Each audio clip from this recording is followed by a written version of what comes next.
Hello అండి, శ్రోతలకు నమస్కారం. సెక్రటరీ నవల 9వ భాగానికి స్వాగతం అండి. చదువుతున్నది లక్ష్మి. విజయలక్ష్మికి భర్త వదిలేసిన ఆస్తిపాస్తులతో పాటు డాక్టర్గా స్వతహాగా సంపాదించుకున్న కీర్తి ప్రతిష్టలు కూడా పుష్కలంగా ఉన్నాయి. మనిషి మనసు వెన్నెముద్ద లాంటిది. సరళ స్వభావాలు, మంచి ప్రజ్ఞావంతురాలు, దయాగుణం కలిగి కావటం వల్ల చాలా వాటితో ఆమెకు సంబంధం ఉంది. అందుకే క్షణం తీరుబడి ఉండదు. నౌకర్ల దారి నౌకర్లది, పిల్లల దారి పిల్లలది, మధ్యలో మంచంలో లేవలేని తండ్రి బాధ ఒకటి. ఆయన కోసం పెట్టిన ఆయాలు కొద్ది రోజులు సవ్యంగా ఉన్న మెల్లమెల్లగా ఇంట్లోంచి వస్తువులు తస్కరించటమో లేక వంటవాడితో సంబంధం పెట్టుకుని ఇల్లంతా నానా కొలికి తీసుకురావటమో చేస్తున్నారు. ఇలాంటి సమయంలో జయంతి ఆ ఇంట్లో అడుగుపెట్టింది. తనకి వాళ్ళ అవసరం ఎంతగా ఉందో వాళ్ళకి తన అవసరం అంతా ఉంది. అందువల్ల ఆవిడ జయంతిని అపురూపంగా చూసుకోవటంలో ఆశ్చర్యం లేదు. ఇంట్లో అందరూ ఆవిడని విజ్జమ్మ అని పిలుస్తారు. బయట వాళ్ళంతా డాక్టర్ గారు అని పిలుస్తారు. అందువల్ల జయంతి పేరు లక్ష్మిగా స్థిరపడిపోయింది. జయంతి దైనిక కార్యక్రమం దాదాపు ఇలా ఉంటుంది.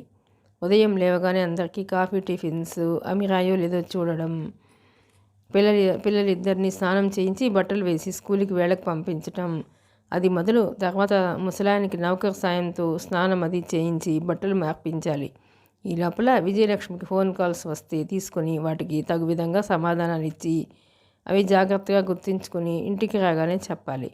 12 గంటలకి ఆయన భోజనం అయిపోయిన తర్వాత తను భోంచేసి మధ్యాహ్నానికి కాఫీ, టిఫిన్ రెడీ చేయించడం. ఈ లోపల ఇంటికి ఎవరైనా అతిథులు వస్తారని విజయలక్ష్మి ఫోన్ చేస్తే వాళ్లకు తగ్గట్టు పలహారాలు అవి తయారు చేయించడం చేయాలి. సాయంత్రం పిల్లలు ఆడుకుని వచ్చిన తర్వాత భోజనం చేయించి వాళ్ళని కూర్చోపెట్టి చదివించాలి. వాళ్ళు వచ్చిన తర్వాత వాళ్ళు నిద్రపోయిన తర్వాత ముసలాయన భోజనం చూడాలి. ఈ లోపల ఎంత లేదన్నా 10కి తక్కువ కాదు. ఆ తర్వాత జయంతి వెళ్ళి నిద్రపోవాలి. ఈ పనంతా జయంతికి విసుగ్గా కానీ అలసటగా కానీ అనిపించడం లేదు. పిల్లలిద్దరూ కొద్ది రోజుల్లోనే అలవాటైపోయారు. ముసలాయనకు కూడా జయంతి వచ్చిన తర్వాత పుస్తకాలు చదివి వినిపిస్తుండటంతో బాగా కాలక్షేపం జరుగుతోంది. విజయలక్ష్మికి ఇక చెప్పనవసరం లేదు. ఇంటిని గురించి నిశ్చింతగా నిబ్బరంగా ఉంది. పిల్లల్ని గురించి, తండ్రిని గురించి ఇప్పుడు దిగులు లేదు. వాళ్ళకి సౌకర్యాలు సరిగ్గా అమిరాయో లేదో అన్న బాధ లేదు. అన్ని విధాలా అందరికీ ఇంట్లో తృప్తిగా ఉంది. అందుకే ఆవిడ అందరికీ జయంతిని తన సెక్రటరీగా ఆడంబరంగా పరిచయం చేసుకుంటోంది. ఇంత అందమైన సెక్రటరీని ఎక్కడ సంపాదించబోయి స్నేహితులు వేళాకోళం ఆడేవాళ్ళు. ఏం లాభం, నేను మగవాడిని కాదుగా, అదృష్టం నాకు లేదు. విజయలక్ష్మి సీరియస్గా అనేది. అంతా ఫక్కుమని నవ్వేవారు. జయంతి బుగ్గలు ఎర్రబడగా అక్కడి నుంచి పారిపోయేది. క్రమేపీ ఇంటి విషయాలన్నీ ఒక్కొక్కటే జయంతి చేతుల్లోకి వచ్చేస్తున్నాయి. ఇప్పుడు పూర్తిగా పిల్లలకి కావాల్సిన బట్టలు, తండ్రికి కావాల్సిన మందులు, చివరికి తనకి కావాల్సిన చీరలు కూడా జయంతి తీసుకురావాలి.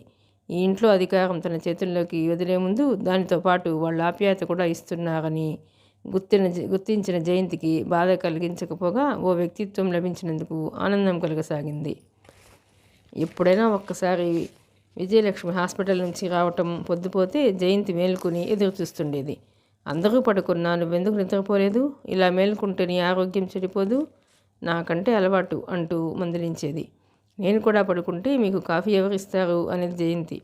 నేను ఆడదాన్ని కాదు, నేను తయారు చేసుకోలేనా? పైకి కోపం ప్రకటించినా లోపల జయంతి పట్ల అనురాగంతో విజయలక్ష్మికి మనసు పొంగిపోయేది. ఆవిడ ఇన్ని పనులు ఊపిరాడకుండా ఎందుకు కల్పించుకుంటుందో జయంతికి మెల్లమెల్లగా అర్థం కాసాగింది. కావాలని ప్రేమించి పెళ్లి చేసుకున్న భర్త హఠాత్తుగా కారు యాక్సిడెంట్లో చనిపోయాడు. ఆ బాధ ఆవిడ మనసులో ఇప్పటికీ ఎంత లోతైన గాయం చేసిందో ఆవిడకే తెలుసు. ఆ ఒంటరితనాన్ని భరించలేక తను లేకుండా నేను ఇంకా బ్రతికున్నాను అనే సత్యం గుర్తు చేసుకోకుండా ఉండేందుకు ఇలా ఊపిరాడని పనులతో తను బిగించుకుంటోంది. మెల్లగా ఇది అర్థం చేసుకోగలుగుతున్న జయంతికి ఆవిడ పట్ల సానుభూతితో హృదయం ద్రవించసాగింది. కొంతమంది మనుషులంతే, ఎంతమంది ఉన్నా మానసికంగా ఒంటరిగానే ఉంటారు. ఆ ఒంటరితనం ఫీల్ అవుతున్న భావం అప్పుడప్పుడు వాళ్ళ కళ్ళల్లో తొంగి చూస్తూ ఉంటుంది. సరిగ్గా శేఖరం కూడా ఇంతే. శేఖరం గుర్తొస్తే చాలు జయంతి మనసంతా దోలైపోతుంది. కొన్ని వస్తువులు పోగొట్టుకున్న తర్వాత కానీ వాటి విలువ తెలియదు. కొంతమంది మనుషులు దూరమైన తర్వాత కానీ వాళ్ళ ప్రభావం మన మీద ఎంత ఉందో తెలిసి రాదు. ఇప్పటికీ ఒంటరిగా రాత్రిపూట గదిలో పడుకున్నప్పుడు చీకట్లో జయంతికి ఎవ్వుమని లేచి కూర్చుంటుంది. కానీ అదృష్టవశాత్తు పక్కన పిల్లల గది తప్ప ఇంకోటి లేకపోవటం వల్ల ఎవరి చెవిని పడటం లేదు. అలా మెలకువ వచ్చినప్పుడు మటుకు జయంతికి తెలియకుండానే శరీరం మనసు రెండూ ఏకమై శేఖరం శేఖరం అని ఆక్రోశిస్తాయి. బలమైన అతని చేతుల కోసం కోటగోడల రక్షణ ఇస్తున్నట్టు తృప్తిని కలిగించి ఆ పరిష్వంగం కోసం మనసు విలువెల్లాడుతుంది. ఆ రోజు లేచినప్పటి నుంచి ఒకటే వర్షం. పిల్లలకి కారులో భోజనం పంపేసిన జయంతి ఏం చేయటానికి తోచక కూర్చుని రమ్మ పుస్తకాలు తీసి వాటికి అట్టలు వేయసాగింది. పిల్లలుంటే బోలెడంత కాలక్షేపం. వాళ్ళకెన్ని పనులు చేసినా ఏవో చెయ్యనివి, అర్జెంటుగా చేయాల్సినవి బెదిరిస్తూ కనిపిస్తూనే ఉంటాయి. పరాయి పిల్లల మీద ఏర్పడిన మమకారంతోనే తనకింత ఊపిరాడటం లేదే. ఇక సొంత పిల్లలైతే అందుకే కాబోలు ఆడవాళ్ళు పిల్లలు పుట్టగానే భర్తల విషయాల్లో ఎక్కువ పట్టించుకోవటం మానేస్తారు. ఇది అర్థం చేసుకోలేని మగవాళ్ళు తమ మీద ఆసక్తి పోయిందోనని గోల పెడతారు. ఇల్లంతా నిశ్శబ్దంగా ఉంది. ముసలాయన కూడా నిద్ర వస్తుంది. పుస్తకం రేపు చదువుగానిలే అన్నాడు. బయటపడుతున్న వర్షం చప్పుడు తప్ప ఇంకేం వినిపించడం లేదు. పరధ్యాసగా ఆలోచిస్తూ అట్టులు వేస్తున్న జయంతికి గేటు లోపలికి కారు హారన్ వినిపించడంతో ఎవరై ఉంటారు అనుకుంటూ వరండాలోకి వచ్చి చూసింది. ఒకే ఒక గ్లాసు డోర్ తెరిచి ఉంది. అందులోంచి వంగి తొంగి చూస్తే కింద ట్యాక్సీలోంచి రెయిన్ కోట్లో దిగిన ఒక పొడగాటి అతను కనిపించాడు.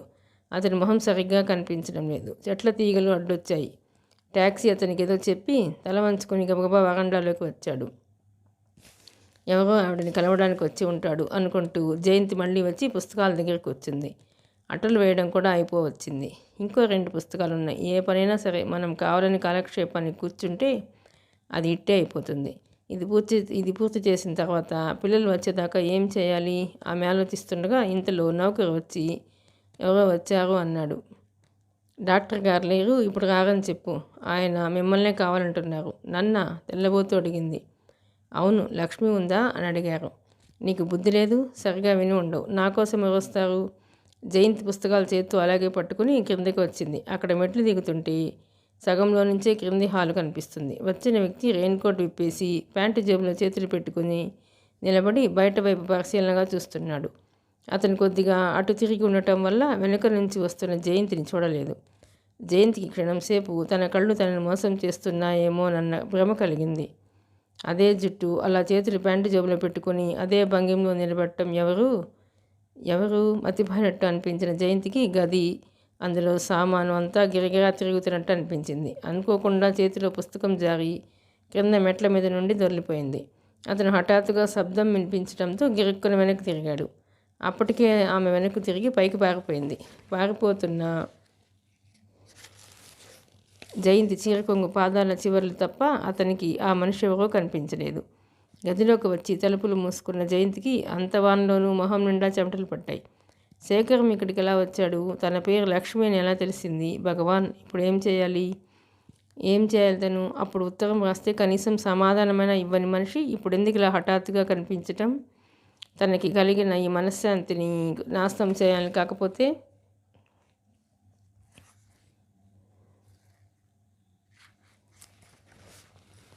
చాలాసేపు అయిన తర్వాత వంట మనిషి వచ్చి తలుపు తట్టాడు. ఏమిటి? భయంగా తలుపు తెరవకుండానే అడిగింది. డాక్టర్ అమ్మగారి కోసం ఎవరో వచ్చారుట. పెద్దయ్య గారు వెంటనే కాఫీ టిఫిన్ చేయమంటున్నారు. ఏం టిఫిన్ చేయాలి? ఆమె మెల్లగా లేచి తలుపు తీసి ఏదో ఒకటి చెయ్యి, నాకు ఒంట్లో బాగోలేదు అని మళ్ళీ టపీమని తలుపులు మూసింది. మళ్ళీ క్షణం ఆలోచించుకుని వెంటనే తలుపులు తెరిచి ఇదిగో నిన్నే అని పిలిచింది. వంటవాడు వెనక్కి తిరిగాడు. ఆ వచ్చిన పెద్ద మనిషి వెళ్ళగానే నాకు వచ్చి చెప్పు అంది. వాడు సరైనట్టు తలూపాడు. ఆయన దగ్గర కూర్చుని జరిగిందంతా చెప్తున్నాడు కాబోలు. చెప్పని తనెందుకు భయపడాలి? తనకిష్టం లేకుండా 1000 మంది శేఖరాలు వచ్చినా ఇక్కడి నుంచి తీసుకెళ్ళలేరు. తొందరపాట్లు చేసిన ఒక చిన్న తప్పు క్షమించలేకపోయాడే. అయినా ఇదేమిటి? ఇన్నాళ్ళు అతని కోసం విలవెల్లాడిన మనసు అతను కనిపించగానే ఇలా రోషంతో ఎదురు తిరుగుతుంది. ఎందువల్ల? ఎందుకు తిరగదు? తనకేం అభిమానం లేదా? అప్పుడే ప్రకాశం చచ్చిపోగానే ఉత్తరం రాసినప్పుడు వెంటనే వస్తాడని ఎదురు చూసింది. అప్పుడు అసహ్యం అనుకున్నాడు కాబట్టి రాలేదు. పాపం ఇప్పుడు తేరుకున్నాడు కాబోలు. చాలాసేపు అయిన తర్వాత వంటవాడు వచ్చి తలుపులు తట్టాడు. ఆమె తలుపులు తెరిచి ఆత్రంగా వెళ్ళిపోయాడా అని అడిగింది. లేదు, అమ్మగారు వచ్చే వరకు ఉంటారుట. బహుశా రాత్రికి ఇక్కడే భోజనానికి ఉండొచ్చు. ఇదిగో పెద్దయ్య గారు మిమ్మల్ని ఈ గోళీ వేసుకుని కాఫీ త్రాగి పడుకోమన్నారు, శారదాని బిళ్ళ చూపిస్తూ అన్నాడు. జయంతి వెంటనే సాగడాన్ని మింగేసి కాఫీ తాగింది. భోజనానికి ఉంటే మరి రాత్రికి ఏం చేయాలో నేను వస్తున్నా పద. జయంతి వంట ఇంట్లోకి వెళ్ళి ఏమేం చెయ్యాలో చెప్పి వచ్చి మళ్ళీ గదిలో కూలబడింది. తనకెందుకు ఈ భయం? ధైర్యంగా ఎదురుగా ఎందుకు వెళ్ళలేదు? అర్థం కాని ఈ పిరికితనం ఏమిటి? అసహ్యంగా భోజనాల దగ్గర ఎదురుపడుతుంది. అన్నీ మనసులో అనుకోవడమే తప్ప పైకి ఏమీ చేయలేకపోతుంది. ఎందుకని? వంట పూర్తవుతుండగా విజయలక్ష్మి వచ్చింది. కింద కొద్దిసేపు మాట్లాడిన తర్వాత పైకి వచ్చి గబగబా జయంతి వాళ్ళు పట్టి చూస్తూ, ఏమిటి నీకు ఒంట్లో బాగాలేదుట కదా నాన్న చెప్పారు. తలనొప్పేనా? ఒళ్ళు నొప్పులు కూడా ఉందా అని అడిగింది ఆదుర్దాగా. తలంతా ఎలాగో ఉంది. ఉంటుంది, ఉండదు మరి. క్షణంసేపు కూర్చోమంటే కూర్చోవు, గిలకలా తిరుగుతూనే ఉంటావు. అసలే ఊళ్ళో బాగాలేదు, కదలకుండా పడుకో అని చెప్పి దుప్పటి తీసి కప్పి వెళ్ళిపోయింది. జయంతి లేవలేదు. పోనీ అలాగే కానీ అతన్నే చెప్పని. ఆశ్చర్యంగా నిజమా అంటూ ఆవిడనే తిరిగి రాని ఆ క్షణం కోసం ఎదురు చూస్తూ పడుకుంది. తను చెప్పవలసిన సమాధానం క్షుణ్ణంగా గుర్తుంచుకుంది. కానీ జయంతి ఊహించినట్టు అలాంటిది ఏమీ జరగలేదు. పిల్లలు స్కూల్ నుంచి వచ్చిన తర్వాత శేఖర్ మామయ్య వచ్చాడు అని గోల తప్ప ఇంకేం కనిపించలేదు. భోజనాలు అయిన తర్వాత విజయలక్ష్మి పైకి వచ్చి జయంతిని పరీక్ష చేసి, జ్వరం లేదు, పర్వాలేదులే, అయినా సరే ఈ పూట భోజనం వద్దు అంటూ రొట్టె పాలు తినిపించింది. అది పూర్తయిన తర్వాత, లక్ష్మి ఈ పూటకి నువ్వు రమా వాళ్ళతో పడుకుంటావా? నాకు తెలిసిన ఒక అతను వచ్చాడు, ఈ పూట ఇక్కడే ఉంటాడు అంది. అయితే శేఖరం తన కోసం రాలేదన్నమాట. విజయలక్ష్మికి శేఖరం తెలుసా? ఎప్పుడూ ఈ విషయమే రాలేదే. జయంతి ఆశ్చర్యపోతూ లేచి వెళ్ళి పిల్లల గదిలో పడుకుంది. జయంతి పడుకున్న కొద్దిసేపటికి అతడు పైకి వచ్చాడు. పిల్లలిద్దరూ అతన్ని ఒక క్షణం కూడా వదలటం లేదు. లక్ష్మి, విన్నావా? నీ కూతురు ఏమంటుందో? శేఖరం పగపక్క నవ్వుతూ అన్నాడు. ఏమంటుందేం? నన్ను పెళ్లి చేసుకుంటుందట. మంచిదేగా, నీకు అత్తగా అయ్యే భాగ్యం దొరకాలంటే ఎంత అదృష్టం ఉండాలి. లక్ష్మి కూడా నవ్వుతోంది. శేఖరం లక్ష్మి అని పిలుస్తున్నాడేమిటి? అందరూ విద్య అని పిలిస్తే ఇతను లక్ష్మి అని పిలవడంలో గల ప్రత్యేకత ఏమిటి? అయితే ఇంత క్రితం లక్ష్మి కావాలని శేఖరం అడిగింది తనని కాదన్నమాట. తను అసలు ఇక్కడుందని కూడా అతనికి తెలియదేమో. ఆ మాటల ధోరణి చూస్తే తెలిసినట్టు లేదు. జయంతి మనసు అవ్యక్తమైన బాధతో కృంగిపోసాగింది. పక్క గదిలో పడుకున్నాడు శేఖరం. చాలాసేపు అతనితో కబుర్లు చెప్పిన తర్వాత పిల్లలు వచ్చి జయంతి గదిలో పడుకున్నారు. లక్ష్మి కూడా వెళ్ళటానికి లేచింది. ఏది, మీరంతా అంత బాగా పొగుడుతున్న ఆ కొత్త సెక్రటరీ దస్తం కాలేదే నాకు? మెల్లగా అన్నాడు శేఖరం. ఒంట్లో బాగోలేదు, రేపు ఉదయం చూద్దువు గాని. నిజంగా లక్ష్మి నా సెక్రటరీ అని చెప్పడానికి గర్విస్తాను. అందం, మంచితనం పోటీ పడుతూ ఉంటాయి లక్ష్మిలో. అలాగా, అయితే తప్పకుండా చూడాల్సిందే. భరద్యాసగా వినిపించింది శేఖరం కంఠం. రేపు ఉదయం చూద్దువు గాని.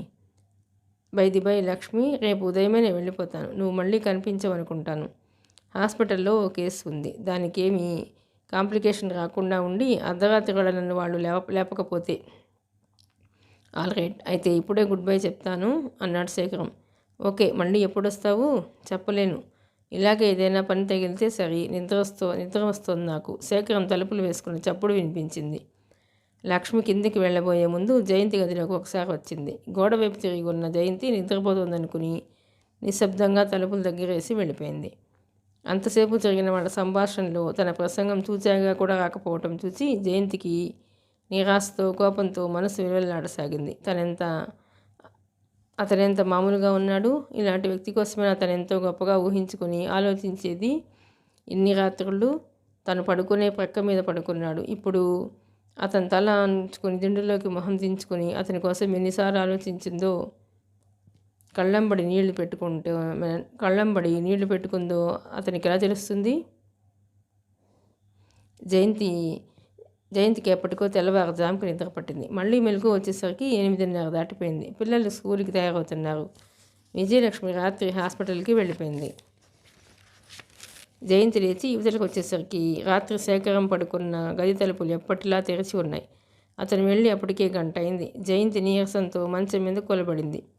పై సంఘటన జరిగిపోయిన తర్వాత దాదాపు 4 రోజులకి ఓ రోజు రాత్రి చాలా ఆలస్యంగా ఇంటికి వచ్చిన విజయలక్ష్మి జయంతి ఇచ్చిన పాల గ్లాస్ అందుకుంటూ, లక్ష్మి, మా క్లబ్కి సెక్రటరీ దొరక్క తన్నుకు చేస్తున్నారు. నేను ఈ రోజున నీ పేరు ఇచ్చి వచ్చాను అంది. నన్న? జయంతి వింతగా చూసింది. అవును. అసలు నేను చాలా రోజుల నుంచి అనుకుంటున్నాను. నువ్వు ఉండటం వల్ల మాకు ఇంట్లో అంత సౌకర్యంగా, హాయిగా గడిచిపోతున్న మాట నిజమే. కానీ అలాగని చెప్పి నీ జీవితం వ్యర్థం చేసే స్వార్థపరాలని కాదు లక్ష్మి. నువ్వు దీనికి సెక్రటరీ అయితే అనేక రకాల వ్యక్తులు పరిచయం అవుతారు. వాళ్ళలో ఎవరైనా నీ మనసుకు నచ్చిన వాళ్ళు. ఆవిడ వాక్యం పూర్తి చేయనే లేదు. ఒక్క మాట చెప్పండి, నేనేమైనా మీకు బరువుగా అనిపిస్తున్నానా? లక్ష్మి విజయలక్ష్మి తెల్లబోయినట్లు చూసింది. నాకు ఇక్కడ పిల్లలతో చాలా హాయిగా ఉంది. మీరంతా నన్ను ఆప్యాయంగా చూస్తున్నారు. నాకు ఇంతకంటే ఇంకేం కావాలి? కానీ ఇప్పుడు బాగానే ఉంటే ఉండొచ్చు. ఎల్లకాలం నీకు ఇలా గడిచిపోతే తృప్తిగా అనిపిస్తుందా? ఎందుకు అనిపించదు? నాకు ఇంకేం వద్దు. మీరు నన్ను సొంత చెల్లెలకి మించిన మమకారంతో చూస్తున్నారు. జయంతి కళ్ళల్లో హఠాత్తుగా నీళ్లు తిరిగాయి. అరే అదేమిటి? ఎక్కడో పిచ్చి పిల్లలా ఉన్నావే? చప్పున చేయి పట్టి దగ్గరికి లాక్కుంటూ కంగారుగా అంది. మీకు ఇష్టం లేకపోతే వెళ్ళిపోమని చెప్పండి, అంతేకాని నీ మొహం. నిన్ను వెళ్ళమంటున్నానా? నేను జన్మలో నేను వదలకూడదని నాకుంది. మరి ఇంకెందుకు ఇవన్నీ? నీ జీవితం అంతా ఇలా వృధా చేసుకుంటావా? ఒకవేళ నువ్వు ఉండిపోతానన్నా లోకం ఏమనుకుంటుంది చెప్పు? లోకం సంగతి కూడా వదిలేయి. నాకు బాధగా ఉంది. వద్దు వద్దు, మీరు అలా ఆలోచించవద్దు. ఇక్కడ ఈ ఇంట్లో సొంతంగా ఉండిపోతానడంలో నాకే స్వార్థం ఉంది. దయ ఉంచి నన్ను పంపించాలని చూడకండి. చప్పున ఆవిడ గుండెల్లో తలదాచుకుంటూ బొంగురుపోయిన కంఠంతో అంది. సరే సరే, ఇంకెప్పుడు అనను, మర్చిపోయా. ప్రసాద్ వస్తానని ఉత్తరం రాశాడు, చూసావా? అంది. జయంతి చూశానన్నట్టు తలూపింది. విజయలక్ష్మికి హఠాత్తుగా తను చేసిన పొరపాటు తెలిసి వచ్చింది. ప్రసాద్ ఈ అమ్మాయిని పంపించాడన్న సంగతి తను ఎలా మర్చిపోయింది? వాళ్ళిద్దరి మధ్య ఏ ఆకర్షణ లేకుండా ఉంటుందా? జయంతి తన మరదలుగా ఈ ఇంట్లో శాశ్వతంగా ఉండిపోతుంది అన్న ఆలోచన రావడంతో విజయలక్ష్మి మొహం సంతోషంతో విప్పారింది. ప్రసాద్ సెలవు పెట్టి వచ్చాడు. పిల్లలు మామయ్య మామయ్య అంటూ ఒకటే గోల. ఇదిగో మీరంతా కలిసి మీ ఇష్టం వచ్చిన చోట్లకి తిరగండి, నాకు టైం లేదు, ముందే చెప్తున్నాను అంది విజయలక్ష్మి. ఆవిడ మనసులో అసలు ఉద్దేశం వాళ్ళిద్దరినీ హాయిగా ఒంటరిగా వదిలేయాలని. తల్లి మనసులో ఈ విషయాన్ని కనిపెట్టలేని పిల్లలిద్దరూ మొహం మేము పెడతాం అని మారం చేశారు. వద్దు, చదువుపోతుంది, ఇంట్లో కూర్చుని చదువుకోండి అని కసిరింది. రమారవి బిక్కమొహంతో జయంతి వైపు చూశారు. వాళ్ళ చదువు పాడవకుండా చూసే బాధ్యత నాది అంది జయంతి రమ జుట్టు సరిచేస్తూ. పిల్లలతో కలిసి ప్రసాద్ జయంతి బీచ్కి, పార్కులకి, మ్యూజియంకి తిరుగుతున్నారు. ఓ రోజు సాయంత్రం బీచ్లో రమారవి దూరంగా ఇసుకలో పిచ్చికి గుళ్ళు కడుతున్నారు. జయంతి ప్రసాద్ వెన్నెల్లో తొలతలా మెరుస్తున్న నీళ్ల వంక చూస్తూ కూర్చున్నారు. తెల్లటి నురగలతో కెరటాలు పరిగెత్తుకుంటూ ఒడ్డుకు వచ్చి వెంటనే చెల్లా చెదురై కిలకిలా నవ్వుతున్నాయి. నీళ్లకి తదేకంగా చూస్తుండిపోయిన జయంతిని చూస్తూ, మీరు చాలా చిక్కిపోయారు అన్నాడు ప్రసాద్. జయంతి నవ్వి ఊరుకుంది. మనుషులు చిక్కిపోతే మనసులో దిగులుందంటారు. నాకేం దిగులు, హాయిగా ఉన్నాను. మరి మీ కళ్ళ కింద అలా నలుపు తిరిగింది ఎందుకు? జయంతి మొహం క్రిందకి వాలిపోయింది. ఆ రోజు హఠాత్తుగా శేఖరం వచ్చి వెళ్ళినప్పటి నుంచి మనసులో లేదు. తనలో శక్తి, ఉత్సాహం అంతా అతనితో పాటు అదృశ్యమైపోయినట్టుంది. చెప్పండి, ఈ ఇంటికి పంపిన వాడిని నేనే. అంతా సవ్యంగా జరుగుతుందా? స్వర్గంలా ఉంది. అది కేవలం నా ముఖప్రీతి కోసం అంటున్న మాట కాదుగా? లేదు, నిజంగా మనఃపూర్వకంగా చెప్తున్నాను. ప్రసాద్ చాలాసేపు అలల వైపు చూస్తుండిపోయాడు. జయంతి గుప్పెళ్లతో ఇసుక తీసి మెల్లగా వెదజల్లుతోంది. జయంతి పైకి బాగానే ఉంది, కానీ మనసులో ఎక్కడో చీకటి ఉంది. ఆ చీకటి ప్రకాశం మరణం తాలూ కాదా? ఏమో, అతనిచ్చిన వెలుగు అంత దూరం వెళ్ళటం లేదు. చీకట్లో దాక్కున్న జయంతి బయటపడటం లేదు. ఇది ప్రసాద్ నివేదిస్తున్న సమస్య. జయంతిని పంపిన తర్వాత రాసే ప్రతి ఉత్తరంలో జయంతిని గురించి తప్పకుండా ఓ పేరా రాసేవాడు. మొదట కాకపోయినా మెల్లగా జయంతిని ఉత్తరాలు రాయమన్న కోరిక సూటిగానే బయటపెట్టాడు. కానీ జయంతి వాటిని పట్టించుకున్నట్టు లేదు. అది సిగ్గో, ఇష్టం లేకపోవటమో ఏదీ తెలటం లేదు. జయంతి చాలాసేపు అయిన తర్వాత పిలిచాడు. నన్ను చూస్తే మీకేమనిపిస్తుంది? చాలా మంచివారిని, అంతేనా? మీ పరిచయం అవడం కేవలం నా అదృష్టమని ఇంకేమనిపించదా? జయంతి మాట్లాడలేదు. నాకేమనిపిస్తుందో చెప్పండి. నత్తగుళ్ళు ఏరుకోవటానికి వెళ్ళిన మనిషికి ముత్యపు చిప్ప దొరికిందని జయంతి, భగవంతుడు అనుకోకుండా ప్రసాదించిన ఈ ముత్యాన్ని నా హృదయంలో భద్రంగా దాచుకోవాలని ఉంది. ఇంతలో పిల్లలు పరిగెత్తుకు రావడంతో సంభాషణ ఆగిపోయింది. ఇక వెళ్ళిపోదాం, ఆకలేస్తుంది అన్నాడు బాబు. నేను చదువుకోవాలి అంది రమ. సంభాషణ సశేషం జయంతితో అంటూ ప్రసాద్ నవ్వుతూ లేచాడు. ప్రసాద్ మాటల ధోరణి చూచాగా అర్థం చేసుకున్న జయంతి మనస్సు దిగులతో కృంగిపోసాగింది. లక్ష్మి, బాబు, రమ వీళ్ళందరిలా అతను కూడా నిష్కల్మషంగా అభిమానించడం లేదా? సొంతం చేసుకోవాలన్న తాపత్రయం దేనికి? అతని అభిప్రాయాన్ని కాదని చెప్తే దెబ్బతిన్నట్టు చూస్తాడేమో. ఇంత సహాయం చేసిన మనిషిని బాధ పెట్టడం మటుకు ఏం మంచిది? ప్రసాద్ అంటే కృతజ్ఞత ఉన్నమాట నిజమే, కానీ ఆ కృతజ్ఞత అతన్ని భర్తగా పొందటానికి అంగీకరించడం లేదు.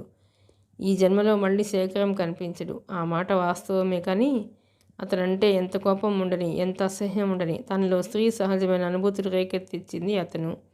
అతనికి ఒక్కడికి ఆ అధికారం ఉంది. ఒక్క ప్రసాదే కాదు, ఇంకే మగాడి ఆత్మీయతని ఆ రూపంలో తను భరించలేదు. శరీరం, మనసు రెండూ ఎదురు తిరుగుతున్నాయి. ఇది ప్రసాద్కి చెప్పటం ఎలా? ఈ రూపంగా ఇంట్లో అనవసరమైన అశాంతి రేకెత్తదు కదా.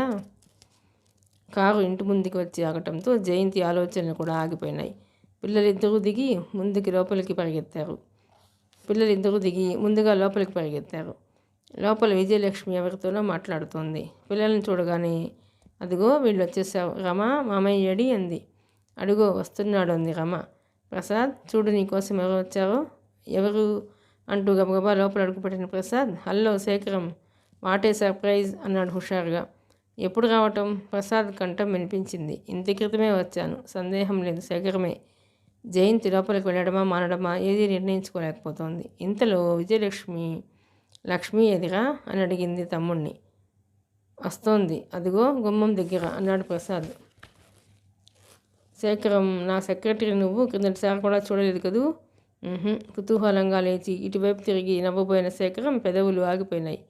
కళ్ళు ఆశ్చర్యంతో పెద్దవైనాయి. కనుబొమ్మలు ప్రశ్నార్థకంగా వంగాయి. అప్పటికే గుమ్మానికి ఆధారం చేసుకుని నిలబడిన జయంతి నవ్వబోయింది, కానీ నవ్వు రాలేదు. జయంతి, శేఖరం పెదవులు అస్పష్టంగా కదలడం వెనకనుండటం వల్ల అక్కా తమ్ముళ్ళిద్దరూ గమనించలేకపోయారు. జయంతి ఏదో చెప్పాలని ప్రయత్నం చేసింది, కానీ అది కూడా పూర్తిగా విఫలమైంది. శేఖరం అడుగు ముందుకు వేశాడు. అరే అదేమిటి అలా ఉన్నావు? ఒంట్లో బాగాలేదా? కళ్ళు తిరుగుతున్నాయా? ప్రసాద్ పరిగెత్తుకుంటూ వచ్చి రెండు చేతులతో పట్టుకుంటూ ఆదుర్దాగా అన్నాడు. ఏమిటి? ఏమైంది? విజయలక్ష్మి కూడా పరిగెత్తుకొచ్చింది. అప్పటికే జయంతి ప్రసాద్ చేతుల్లో మూర్చిపోయింది. నీకు బుద్ధి లేదుగా? అసలే ఆ అమ్మాయికి ఒంట్లో బాగాలేదని తెలిసి కూడా వచ్చినప్పటి నుంచి ఒకటే విధంగా తిప్పడం. బాగా అలసట కలిగి ఉంటుంది. పైకి తీసుకెళ్దాం పదా. నువ్వులే. అక్కగారిని తప్పించుకొని ప్రసాద్ శేఖరం చూస్తుండగానే జయంతిని రెండు చేతుల మధ్య లేవనెత్తి పైకి తీసుకెళ్ళిపోయాడు. శేఖరం, ఒక్క నిమిషం, ఇప్పుడే వస్తా. విజయలక్ష్మి కూడా తమ్ముడు వెనకే పరిగెత్తింది. గదిలో ఒంటరిగా నిలబడిపోయాడు శేఖరం. ఎంత టైం గడిచిందో అతనికి స్పృహ లేదు. విజయలక్ష్మి తిరిగి వస్తూ, సారీ శేఖరం అంది. పర్వాలేదులే. ఈ అమ్మాయి నీ సెక్రటరీ? అవును. ఏం లేదు, ఊరికే అడిగాను. శేఖరం పెదిమలు ఇంకేదో చెప్పడానికి ప్రయత్నిస్తున్నాయి. అదేమి గమనించిన విజయలక్ష్మి టేబుల్ మీద పుస్తకాలు సర్దుతూ, నా సెక్రటరీయే కాదు, కొద్ది రోజుల్లో నా మరదలు కూడా కాబోతోంది. ప్రసాద్ వివాహం చేసుకోబోతున్నాడు. ఐసి. అతని కళ్ళల్లో కోపం, విషాదం కలిసిపోయిన భావం ఒకటి తళుక్కుమని మెరసి అంతలో మాయమైంది. సరే నే వస్తా లక్ష్మి అన్నాడు. ఇదేమిటి? భోజనానికి ఉండవు? వీల్లేదు. ఓ ఫ్రెండ్ని కలుస్తానని మాట ఇచ్చి వచ్చాను. ఏమీ అనుకోకు ప్లీజ్. ఆవిడ ఇంకో మాట చెప్పేందుకు అవకాశం ఇవ్వకుండా వెళ్ళిపోయాడు. హోటల్కి తిరిగి వచ్చేస్తుంటే ఆ రోజు హఠాత్తుగా పుస్తకం మెట్ల మీద జార విడిచి పారిపోయిన మనిషి ఎవరు ఇప్పుడు స్పష్టంగా తెలిసింది. ఏం చేశాడు తనలో ఏం చూసి జయంతి అలా దూరంగా పారిపోతోంది? శేఖరం జీవితంలో ఏనాడు అనిపించినంత ఒంటరితనం, నిరాశ మనసులో గూడు కట్టుకోసాగాయి. జయంతికి మళ్ళీ మెలకు వచ్చేసరికి మంచం పక్కనే కూర్చుని ప్రసాద్ ఆదుర్దాగా చూస్తున్నాడు. క్షణంసేపు అలా తన మీదకి వంగి ఆత్రంగా చూస్తున్న మొహం అచ్చు శేఖరం లాగానే కనిపించింది. చప్పున జరిగి అతని చేయి లాక్కుని అందులో మొహం దాచుకుంది. నన్ను క్షమించండి అంది. ఏమిటిది జయంతి? ఎందుకు? స్పష్టంగా వినిపిస్తున్న ప్రసాద్ కంఠం జయంతి మత్తు విడదీసి ఈ లోకంలోకి లాక్కొచ్చింది. వెంటనే చేయి వదిలివేసి ప్రసాద్ వంక చూసింది. అతని శేఖరం కాదు. గదంతా వెతికింది. ఎక్కడా అతను లేడు. ఆయనేరి? అస్పష్టంగా అడగలేక అడిగింది.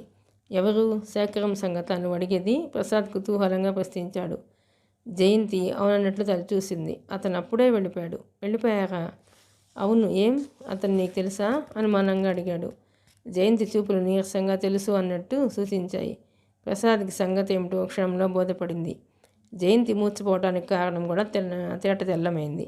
శేఖరం తెలిసిన మనిషి కావడం వల్ల ప్రకాశం సంగతంతా మళ్ళీ బయటికి వస్తుందని భయపడిపోయి ఉంటుంది. పిచ్చిపిల్ల పాపం. జాలితో అభిమానంతో ప్రసాద్ గుండెలు సముద్రంలా పొంగాయి. వెంటనే జయంతి చేతిని తన 2 చేతుల్లోకి తీసుకుని ఆప్యాయంగా నిమురుతూ ప్రేమ ఉట్టిపడుతున్న కంఠంతో, భయపడకు జయంతి, 1000 మంది శేఖరాలు వచ్చినా నిన్ను నా నుంచి విడదీయలేరు అన్నాడు దృఢంగా. అతను చేస్తున్నదేమిటో జయంతికి బొత్తిగా అర్థం కావటం లేదు. తెలిసిందల్లా ఒక్కటే, అది శేఖరం స్వయంగా చూసి కూడా ఏమీ ఎరగనట్టు నిర్లక్ష్యంగా వెళ్ళిపోయాడు. జయంతి గుండెల్లో దుఃఖపు కెరటాలు విరుచుకుపడుతున్నాయని ఎవరికీ తెలియదు. అప్పటికే విజయలక్ష్మి ఇచ్చిన నిద్ర మాత్రలు పనిచేయటం మొదలుపెట్టడంతో కళ్ళు మెల్లగా మూతలు పడసాగాయి. 2 సంవత్సరాల క్రితం యుద్ధంలో మరణించిన ప్రసాద్ అన్నగారు గోపాలం, శేఖరం క్లాస్మేట్స్ అట. ముఖ్యంగా లక్ష్మికి శేఖరం అంటే ప్రాణం. నీకంటే చాలా పెద్దదాన్ని అయిపోయాను, కానీ లేకపోతే పెళ్లి చేసుకుందును అని తమాషా చేసేదిట. గోపాలం మరణించడంతో శేఖరం రాకపోకలు తగ్గిపోయినాయి. ఎప్పుడో 100కి 1 ఒకసారి ఉత్తరం రాయటం కానీ రావటం కానీ చేస్తాడు. పిల్లల ముగ్గురులోకి పెద్ద కొడుకు గోపాలం అంటే ముసలానికి ప్రాణం. అతను చచ్చిపోయిన తర్వాత ఆ దిగులతోనే ఆయన మంచం పట్టాడు. గోపాలాన్ని గుర్తుకు తెచ్చే ఏ వస్తువైనా కంటికి కనిపిస్తే ఆయన చిన్నపిల్లాడిలా బావురమంటారు. అందుకే చిన్న కూతురు అలాంటి చిహ్నాలేవి పొరపాటును కూడా లేకుండా చేసింది. ఇదంతా మాటల దూరంలో అప్పుడు కాస్త ప్రసాద్ ద్వారా తెలిసింది. శేఖరం నీకెలా తెలుసు, మీ ఇద్దరికి ఎలా పరిచయం? ఈ మాటల మీద ప్రసాద్ ఎక్కువ నొక్కి అడగలేదు. ఆ రోజు జయంతి మూర్చిపోవటానికి కారణం శేఖరం అని విజయలక్ష్మికి తెలియదు. ప్రసాద్ వెళ్ళిపోయే రోజు దగ్గరకు వచ్చింది. మీ ఇద్దరు మనసులు కలిసిన తర్వాత ఇంకెందుకు ఆలస్యం? ఆ 3 ముళ్ళ తతంగం పూర్తి చేసుకుంటే సరిపోతుందిగా నవ్వుతూ ఉంది విజయలక్ష్మి. లక్ష్మి ఎప్పుడంటే అప్పుడే, నాకేం అభ్యంతరం లేదు. తనని తొందర పెట్టడం నాకు ఇష్టం లేదు తృప్తిగా అన్నాడు ప్రసాద్. అతను అక్కగారి ముందు, తండ్రి ముందు జయంతితో మాట్లాడాలంటే సిగ్గుపడేవాడు. వారం రోజులు గడిచిపోయినాయి. ప్రసాద్ వెళ్ళిపోయాడు. జయంతి క్రమేపీ నీరసించిపోయింది. ఇదిగో ప్రసాద్తో నాకు పెద్ద పోట్లాట తెచ్చిపెట్టేలా ఉన్నావే, మరీ అంత చిక్కిపోతే ఎలా? అమ్మాయి గట్టిగా చెబుతున్నా, నువ్వు ఈ పని గిని ముట్టడానికి వీల్లేదు. కడుపు నిండా భోజనం చేసి పిల్లలతో కులాసాగా నీ ఇష్టం వచ్చినట్టు తిరుగు. ఇదిగో ఆ టానిక్స్ తాగటం మర్చిపోకు, ఓ రోజు గట్టిగా మందలిస్తూ అంది విజయలక్ష్మి. ఆ రోజు బొంబాయి నుంచి ఆవిడ స్నేహితులు వచ్చారు. భార్య భర్త ఇద్దరే కావటం వల్ల జయంతిని వాళ్ళకి తోడుగా సందడి కోసం పిల్లల్ని కూడా మహాబలిపురం చూడడానికి పంపింది విజయలక్ష్మి. మహాబలిపురంలో గెస్ట్ హౌస్ సముద్రపు ఒడ్డుకి ఆనుకుని ఉంది. 2 అంతస్తుల భవనంలో పైన వరండాలో నిలబడి చూస్తే ఎదురుగుండా వత్తుగా పెరిగిన సరుగు చెట్లు కనిపిస్తాయి. వాటి మధ్య నుంచి సన్నటి కాలిబాట సముద్రం దగ్గరికి తీసుకువెడుతుంది. పై వరండాలో స్తంభాన్ని అనుకుని సాయంకాలపు నీరెండని రెప్పవాల్చకుండా చూస్తున్న జయంతికి గంభీరంగా వినిపిస్తున్న సముద్రపు ఘోష, నీకింకా ఈ ప్రపంచంలో పనేముంది, ఉండి ఏం సుఖపడతావు, నీకెవరున్నారు, నాలోకి రా వచ్చేయి, సందేహించుకు అని చేతులు జాచి అరుస్తున్నట్టు అనిపిస్తోంది. నిజమే, తనేం చెయ్యాలి? కొద్ది రోజుల్లో ప్రసాద్కి ఏదో ఒకటి చెప్పక తప్పదు. అయిష్టాన్ని వ్యక్తపరిస్తే అతని మనసు గాయపడటం నిజం. ఎంతో ఆశతో తృప్తితో వెళ్ళాడతను. చెప్పకపోతే మౌనం అంగీకారంగా తీసుకుని తొందరపడుతున్నాడు. ఈ కొద్ది రోజుల్లో జయంతికి ఒక విషయం మాత్రం స్పష్టంగా తెలిసిపోయింది. శేఖరం తప్ప ఇంకో వ్యక్తి స్పర్శ కూడా తను భరించలేదు. అతను చూసి కూడా మాట్లాడకుండా, కనీసం గుర్తించే ప్రయత్నమైనా చేయకుండా వెళ్ళిపోయాడు. మనసు రోషంతో అవమానంతో మెలితిరుగుతున్న మాట నిజమే. మనసు రాజీ పట్టడం లేదు. అది విచిత్రం. తను వచ్చేయటం వల్ల అతనికి మంచి జరుగుతుందని ఆశించింది. సరిగ్గా అదే జరిగింది. ప్రమీలని పెళ్లి చేసేసుకుని ఉంటాడు. పరిస్థితులు చక్కబడిపోయి ఉంటాయి. అందుకే మళ్ళీ జీవితంలో ఎక్కడ ప్రవేశిస్తుందోనని భయపడి ఉంటాడు. లేకపోతే ప్రకాశంతో వచ్చిందని అసహించుకుంటున్నాడో ఏమైనా అనుకోని. అసలు ఎప్పుడూ అంతే. అధికారం ఉన్నట్టు తప్ప ఏనాడైనా ఆత్మీయతతో మాట్లాడేవాడా? అది కేవలం సహాయం చేసి అవసరంలో ఆదుకున్నాను అనే అహంకారమేగా. పోన్లే, అతని పట్ల తనకున్న ఈ అనురాగం ఇలా గుప్తంగా ఉండిపోని. అదే మంచిది. ఇలా ఒంటరిగా కూర్చుంటే అశాంతి మనసుని ముక్కలు ముక్కలుగా చీలుస్తుంది. భయంకరమైన ఆలోచనల వైపు రెచ్చగొడుతుంది. పిల్లలతో కలిసి ఉంటే నయం. జయంతి పైనుంచి మెల్లగా మెట్లు దిగి కిందకు వస్తోంది. కింద నుంచి ఎవరో వస్తున్నారు. వాళ్ళెవరో గమనించకుండానే పక్కకు ఒదిగి తలదించుకొని గబగబా వచ్చేస్తున్న జయంతిని వెళుతున్న అతను హఠాత్తుగా ఆగి భుజం మీద చేయి వేసి పట్టుకున్నాడు. కెవ్వుమనబోయి తలెత్తి అంతలోనే ఆగిపోయింది. ఎదురుగుండా శివరాం నిలబడి ఉన్నాడు. శివరాం ఆశ్చర్యంగా అడిగింది. జయంతి, నువ్విక్కడ? అరే జయంతి! కింద నుంచి వస్తున్న ప్రమీల గబగబా మెట్లెక్కి పైకి వస్తూ ఆశ్చర్యంగా చూసింది. జయంతి, శివరాం నోట్లోంచి అంతకంటే మాట రావడం లేదు. ఇన్నాళ్ళు ఎక్కడున్నావు? నీకోసం వెతికి మా అందరి ప్రాణాలు పోయినాయి అంది ప్రమీల. నేను కానీ మీ ఇద్దరు? జయంతి సందేహంగా ఆగిపోయింది. క్షణంసేపు ప్రమీల శివరాం మొహాలు చూసుకున్నారు. ప్రమీల వెంటనే పైట కొంగు లోపల నుంచి మంగళసూత్రం తీసి చూపించి నవ్వింది. అంటే?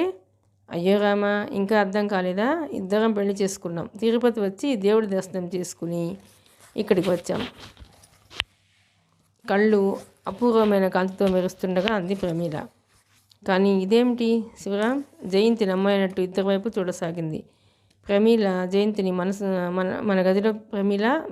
మన గదిలోకి తీసుకెళ్ళు. నేను క్రిందకి వెళ్ళి బాయ్తో కాఫీ పంపమని చెప్పి వస్తాను. శివరాం జయంతిని ప్రమీలకు అప్పగించి క్రిందకి వెళ్ళిపోయాడు.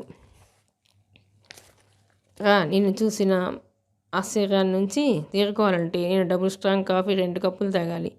ప్రమీల జయంతి రెక్క పట్టుకుని చనువుగా పైకి లేకపోయింది. ఎంత పొరపాటు చేసావు జయంతి? ఆ రోజు నన్ను అలా అడిగితే నీ మూడ్ బాగాలేదనుకున్నాను. ప్రమీలతో నా చనువును అర్థం చేసుకోలేదని మొట్టమొదటిసారిగా గ్రహించి ఎలా చెప్పాలో తెలియక తికమకపడ్డాను. శివరాం చాలా బాధగా అన్నాడు. ఆ రోజే తను ఈ విషయం స్పష్టపరిస్తే ఇంత గొడవ జరిగేది కాదేమో. కానీ ఆ రోజు రేఖారాణి జయంతి ఆగిపోయింది. ప్రమీల శివరాం చూపులు కలుసుకున్నాయి. నేను చెప్పలా ఇలాంటిది ఏదో జరిగి ఉంటుందని? సరిగ్గా అలాగే జరిగింది. కాఫీ కెటిల్లోంచి కప్పుల్లో వంపుతూ అంది ప్రమీల. రేఖారాణి ఏమంది జయంతి? జయంతి మెల్లగా మధ్య మధ్య శివరాం, ప్రమీల పర్వాలేదు చెప్పు అని ప్రోత్సాహం ఇవ్వగా జరిగినంతా చెప్పింది. అసలు ఆయన ప్రమీలని ఆ దృష్టితో ఎప్పుడూ చూడలేదు అన్నాడు శివరాం. ఆయన చూసినా చూడకపోయినా జయంతి ఆగిపోయింది. అది నిజమే జయంతి. అసలు ప్రమీలని ఎలాగైనా శేఖరంకిచ్చి వివాహం చేయించాలన్నది రేఖారాణి పట్టుదల. అందులో ఆవిడ స్వార్థం చాలా ఉంది. ప్రమీల అయితే ఆవిడ ఆటలు ఎప్పట్లో సాగుతాయి. ఆయన మీద అధికారం అలాగే ఉండిపోతుంది. ఇది ఆవిడ పన్నాగం. అంతకంటే ఇంకేం లేదా? నీరసంగా అడిగింది. భగవంతుడి సాక్షిగా ఏం లేదు. మా ఇద్దరి మధ్య పరస్పర ఆకర్షణ ఉందని తెలిసిన క్షణం నుంచి ఆయన ప్రమీలని సొంత చెల్లెల్లా చూశారు. పైపిచ్చు నన్ను తన దగ్గర సెక్రటరీగా మాన్పించేసి పెద్ద ఉద్యోగం స్వయంగా ఇప్పించి నాకు స్థితి హోదా వచ్చేలా చూశారు. వాళ్ళ మాటలు వింటుంటే కేవలం అంతా తన తెలివి తక్కువతనంగా తొందరపాటుగా ఇదంతా జరిగినట్టుంది. అది ఒప్పుకోవాలంటే జయంతి రక్తంలో ప్రతి బిందువు ఎదురు తిరుగుతోంది. అయినా అదంతా వదిలేయి. అసలు నీకు బుద్ధి ఎలా లేకపోయింది జయంతి? అన్ని రోజులు అతని దగ్గర ఉన్నావు. అతని చనువు, ఆ మాటల ధోరణి బట్టి నీ పట్ల ఎలాంటి అభిప్రాయం ఉందో కనుక్కోలేకపోయావంటే ప్రపంచంలో నీకంటే మూర్ఖులు ఇంకోరు లేరనిపిస్తోంది అంది ప్రమీల. జయంతి ఎర్రబడిన మొహంతో కిటికీ వైపు తిరిగింది. ఆయన ఎప్పుడూ నాకు ఒక్క మాట కూడా చెప్పలేదు. ఏ విషయమైనా కూడా నాకెలా తెలుస్తుంది? నువ్వు గ్రహించి ఉంటావని అనుకుని ఉంటాడు. కానీ నేను బెంగళూరు నుంచి ఉత్తరాలు రాశాను. దానికి ఎందుకు జవాబు రాలేదు? చివ్వన వెనక్కి తిరిగి కోపంగా అంది. వాళ్ళు అనుకున్నంత మూర్ఖురాలు కాదు తను. అది వీళ్ళు గ్రహించటం లేదు. ఎప్పుడు రాశావు? ఆయనకి అది అందిందో లేదో అన్నాడు శివరాం. నువ్వు వెళ్ళిన తర్వాత ఆయనకి యాక్సిడెంట్ అయింది. 4 రోజులు మంచంలోంచి లేవలేదు. హాస్పిటల్లో ఉన్నాడు. ఆ సంగతి నీకు తెలుసా? అంది ప్రమీల. యాక్సిడెంటా? ఎప్పుడు? శివరాం చెప్పాడు. అంటే తను సరిగ్గా వెళ్ళిపోయిన రోజున బెజవాడ నుంచి తిరిగి వస్తుంటే అయిందా? అంటే తను అనుకున్నట్టు ఇంటికి తిరిగి రాగానే తన కోసం వెతికే అవకాశం రాలేదన్నమాట. జయంతికి ఇప్పుడు అర్థమవుతోంది. మంచం మీద ఉన్న శేఖరానికి తర్వాత 2-3 రోజుల తర్వాత తను అసలు ఊళ్ళో లేదని తెలిసి ఉంటుంది. ఆ టైంలోనే తను రాసిన ఉత్తరం ఆ గొడవలో అతని వరకు వెళ్ళలేదన్నమాట. జయంతి మనస్సు మీద పడిన బరువు బాధగా అంతులేని అఘాతాల్లోకి గుంజేయటం ప్రారంభించింది. కానీ శేఖరం ఎందుకు మాట్లాడడం లేదు? కనిపించకుండా వెళ్ళిపోయాడెందుకు? ఈ ఆలోచనతో మతిపోతోంది. బై చెప్పటం మర్చిపోయాను. మాతో పాటు డాక్టర్ గారు, కామేశ్వరం గారు కూడా వచ్చారు. వాళ్ళు అలా దేవాలయం వైపు వెళ్ళారు. కొంచెం సేపట్లో రావచ్చు అన్నాడు శివరాం. జయంతికి ఎందుకో ఒక్కసారి అక్కడి నుంచి దూరంగా, వాళ్ళెవరూ కనిపించినంత దూరంగా పారిపోవాలని ఆత్రం కలగసాగింది. కానీ ఆ అవకాశమే దొరకకుండా వాళ్ళిద్దరూ వచ్చేశారు. మొదట్లో డాక్టర్ గారు లోపలికి వచ్చారు. ఆ మూల కిటికీ దగ్గర నిలిచింది ఎవరో చూడండి అంది ప్రమీల హుషారుగా. ఎవరు? బయట నుంచి వచ్చిన ఆయన వెంటనే చూడలేకపోతూ అన్నారు. సరిగ్గా చూడండి అన్నాడు శివరాం. జయంతి పాలిపోయిన మొహంతో ఇటు చూస్తోంది. డాక్టర్ గారి కళ్ళకి క్రమంగా ఆ ఆకృతి తెలిసింది. ఆయన వెంటనే ఉన్నట్టుండి నిజమేనా అన్నాడు. జయంతి కదిలి ముందుకు వచ్చింది. ఇదిగో నిన్నే చప్పున రా లోపలికి సంతోషంతో ఆయన బయటకు చూస్తూ గావుకేక పెట్టాడు. ఏమిటది, ఏమైంది కంగారుగా లోపలికి వచ్చిన కామేశ్వరమ్మ గారు షాక్ తిన్నట్టు ఆగిపోయింది. జయంతి నిజంగా నిజంగా ఆవిడ చేతులు చేస్తూ ఉంది. నిజంగా ఏమిటి నీ మొహం అంత స్పష్టంగా కనిపిస్తుంటే డాక్టర్ గారు మందలించారు. అప్పటికే జయంతి ఆవిడ చేతిలో వాలిపోయి గుండెల్లో మొహం దాచుకుని వెక్కి వెక్కి ఏడవసాగింది. ఇక్కడికి ఈ జరిగిందంతా చాలక ఇంకా జాప్యం చేస్తావా? నా మాట విను, మాతో వచ్చేయి. నీకు తెలియదు శేఖరం పైకి ఎంత గంభీరంగా కనిపిస్తాడో లోపలంతా. ఆవిడ వాక్యం పూర్తి చేయలేదు. జయంతి ఈ మధ్యలోకి అడ్డు తగులుతూ, వద్దు వద్దు, నన్ను క్షమించండి, నేను రాలేను. నేను చేసింది పొరపాటే కావచ్చు, కానీ క్షమాపణ కోరుకోవాలంటే తగినంత చనువు కూడా ఉండాలి అంది. ఎక్కడో పిచ్చిదానిలా ఉన్నావే. ఈ పరిస్థితుల్లో నిజంగా పిచ్చిదాన్నైతే అంతకంటే సుఖం ఇంకోటి ఉండదు, కానీ కావడం లేదు. నేను మామూలుగానే ఉన్నాను. సరే, నీ ఇష్టం. ఫోన్లే, అతనే స్వయంగా వచ్చి తీసుకువెడతారు, సరేనా? ఎంతసేపు ఎన్ని విధాలా నచ్చ చెప్పినా జయంతి వినకుండా మూర్ఖపు పట్టుపట్టడం చూసి ఆవిడ విసుగ్గా అంది. ఉన్నట్టుండి జయంతి హఠాత్తుగా మాయమైతే దానికి శేఖర్ మనసు ఎంత గాయపడిందో స్వయంగా ఆవిడకు తెలుసు. తను పైకి ఒక్క మాట కూడా అనని మాట నిజమే, కానీ కాంతి లోపించిన అతని కళ్ళు, ప్రతి విషయం పట్ల అతను చూపే ఉదాసీనత, మానసికంగా లోపల దిగమింగుతున్న ఆవేదన, ఇవన్నీ ఆవిడ మాతృహృదయం కనిపెట్టకపోలేదు. శివరాం వాళ్ళు విజయలక్ష్మి వాళ్ళ ఇంటికి వస్తామంటే కూడా జయంతి ఇష్టపడలేదు. అడ్రస్ ఇవ్వలేదు. మౌనంగా వచ్చిన వాళ్ళతో తిరిగి ఇంటి ముఖం పట్టింది. వాళ్ళు రమ్మనగానే ఎలా వెళ్ళిపోతుంది? శేఖరం గురించి తనకంటే ఎక్కువ వీళ్ళందరికీ తెలుసా? ఆ రోజు హఠాత్తుగా కనిపించినప్పుడు ఆ సాయంత్రం తను ఎలాగో అయిపోతే వంటలో బాగాలేదేమోనని భయపడి ప్రసాద్ దగ్గరగా వచ్చి చేతులు పట్టుకున్నప్పుడు ప్రసాద్ భుజం మీద నుంచి శేఖరం మొహం తను చూడలేదు. ఆ చూపులు ఎంత కఠినంగా ఉన్నాయి. జన్మలో తను చేసిన పని క్షమిస్తాడా అతను? ఒకవేళ ధైర్యం చేసి వెడుతుందే అనుకో, కానీ అతను నిర్లక్ష్యంగా మాట్లాడితే, హీనంగా చూస్తే తనేమైపోవాలి? ఇప్పుడైతే ఈ కాస్త వ్యక్తిత్వమైనా మిగులుతుంది. ప్రకాశంతో వచ్చేసిన తనకి ఎలాంటి సంబంధం లేదని శేఖరానికి ఎవరు నచ్చజెప్తారు? అసలు చెప్తే మటుకు వింటాడా? అతని కోపం, అతని అహంకారం తనకి కొత్త? ఒంటి మీద ఏమాత్రం స్పృహ ఉన్నా, మెదడికి ఏమాత్రం వివేచన శక్తి ఉన్నా తనలాంటి బుద్ధి తక్కువ పని ఎప్పుడూ చేయదు. కానీ ఇద్దరి మధ్య ఆఘాతానికి తన తెలివి తక్కువతనమే కారణం. అది నిజమే, ఒప్పుకుంటుంది. కానీ ఇది పూడ్చాలంటే ఒక్క జయంతి వల్ల కాదు. జయంతి బలం చాలదు. అది ఎప్పటికైనా అతనే చెయ్యాలి, లేకపోతే ఇంతే. కామేశ్వరమ్మ గారితో మొండిగా రానని ఖచ్చితంగా తిరస్కరించినందుకు జయంతి ఇంటికి వచ్చిన తర్వాత కూడా ఏమాత్రం బాధపడలేదు. వారం రోజులు గడిచిపోయాయి. జయంతి ఎంత వద్దనుకున్నా హఠాత్తుగా ఏ క్షణంలోనైనా శేఖరం రావచ్చుననే ఆశ మనసులో మారుమూలగా మిణుకుమంటూనే ఉంది. ఎన్ని విధాలా దాన్ని ఆర్పేయాలని చూసినా సాధ్యం కావటం లేదు. విజయలక్ష్మి పురోహితుని పిలిచి లగ్నం పెట్టించింది. జయంతిని ఎవరూ సంప్రదించలేదు.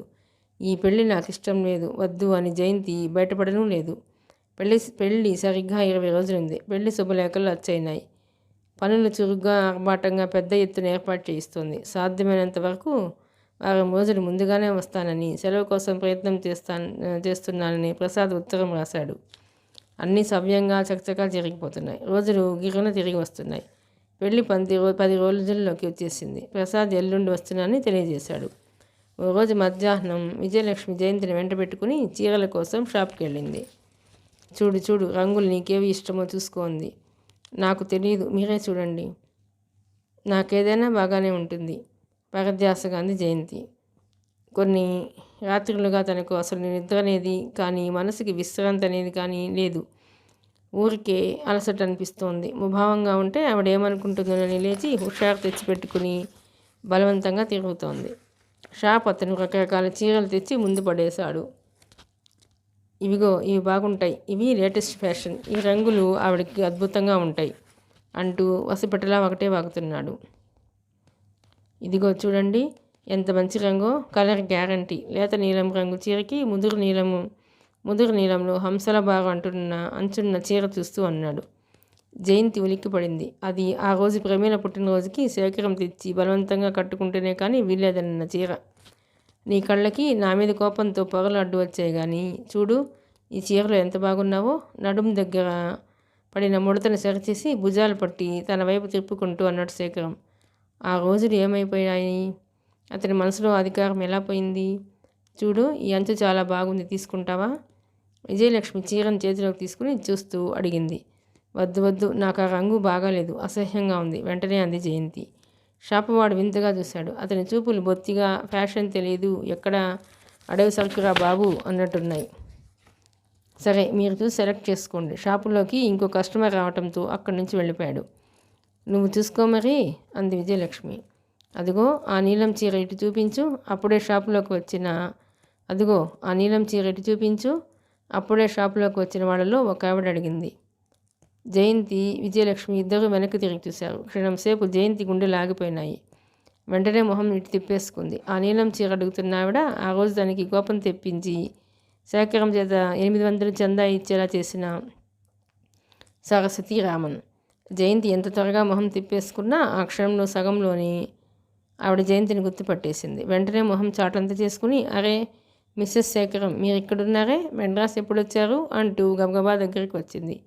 800 చందా ఇవ్వగల మనుషులతో పరిచయం బాగా పెంచుకోవాలని ఆవిడకు తెలుసు. జయంతి మొహం కందగడ్డగా తయారైంది. ఏం చెప్పడానికి తోచడం లేదు. ఎవరితో మాట్లాడుతున్నారు మీరు? విజయలక్ష్మి అనుమానంగా అడిగింది. మీతో కాదు, మీ పక్కన ఆవిడతో. కొంచెం దారి ఇస్తారా? సరస్వతి రామన్ విస్మయంతో చూస్తున్న విజయలక్ష్మిని తప్పించుకొని జయంతి దగ్గరగా వచ్చి, ఎన్నాళ్ళైంది మీరు వచ్చి, ఏరి మీ వారు కనిపించరే అంది. జయంతి విస్మయంగా చూస్తుండిపోయింది. నేను ఇక్కడికి వచ్చి 4 రోజుల పైన అయింది. ఇంతకీ మీరు ఎక్కడ ఉంటున్నారో చెప్పండి, నేను వచ్చి ఇద్దరిని మా చెల్లెలింటికి లాక్కుపోతాను. ఇదిగో ఈ చీర ఎలా ఉంది? దూరంగా నిలబడిన ఇంకో ఆవిడ సరస్వతి రామన్ విసుగ్గా పిలిచింది. వస్తున్నా, ఇప్పుడే ఒక క్షణం అని ఆగి జయంతిని చూస్తూ, మీరు కూడా బట్టలు చూస్తుండండి, నేను కూడా ఆ పని ముగించుకుని వస్తాను. ఇద్దరూ కలిసి మీ వారి దగ్గరికి వెళ్ళి ఆయన పర్మిషన్ తీసుకుని ఆయన కూడా వస్తే మా ఇంటికి వెళదాం అని నవ్వుతూ వెళ్ళిపోయింది. ఎవరు లక్ష్మి ఆవిడ? విజయలక్ష్మి కటువుగా అడిగింది. మనం ఇంటికి వెళదామా? రక్తం లేని మొహంతో అంది జయంతి. పద, చీరలకి మళ్ళీ వస్తామని షాపు అతనితో చెప్పి విజయలక్ష్మి దోవ తీసింది. జయంతి అనుసరించింది. సదా నవ్వుతూ ఉండే ఆవిడ మొహంలో ఎన్నడూ చూడని గంభీరత చూసిన తర్వాత జయంతికి శేఖరాన్ని గురించి చెప్పటం తప్ప ఇంకో మార్గం లేదనిపించింది. ఎంత విచిత్రమైన మనుషులు మీరిద్దరూ. శేఖరం ఒక్క మాట కూడా మాట్లాడకుండా వెళ్ళిపోవడం ఎంత చిత్రం. ఇంటికి వచ్చిన తర్వాత జయంతి చెప్పిందల్లా విని తెల్లబోతూ అంది విజయలక్ష్మి. కనిపించడం లేదు, నా మీద కోపం, అసహ్యం. నువ్వు మాత్రం తక్కువ తిన్నావేం? అయినా నేను ఎంత మతిమరుపుదాన్ని. శేఖరం నీ పేరుతో అప్పుడెప్పుడో ఉత్తరం రాస్తే నేను పెళ్లి చేసుకోమని జవాబు కూడా వ్రాశాను. ప్రసాద్ నేను జయంతి అని పిలుస్తున్నప్పుడు ఆ ధ్యాసే రాలేదు. మొన్న వచ్చినప్పుడు నా సంభాషణే రాలేదా? అడగలేక అడిగింది. ఎందుకు రాలేదు? ఏమైంది అని నేను అడిగితే పెళ్లి చేసుకోలేదు, ఆ అమ్మాయి ఇష్టపడలేదని నవ్వి ఊరుకున్నాడంతే. నాకేం తెలుసు ఇదంతా? విజయలక్ష్మి కళ్ళ ముందు ఆ రోజు జయంతి మూర్చపోగానే ఈ అమ్మాయి అని సెక్రటరీ అన్నప్పటి అతని మొహం కదిలింది.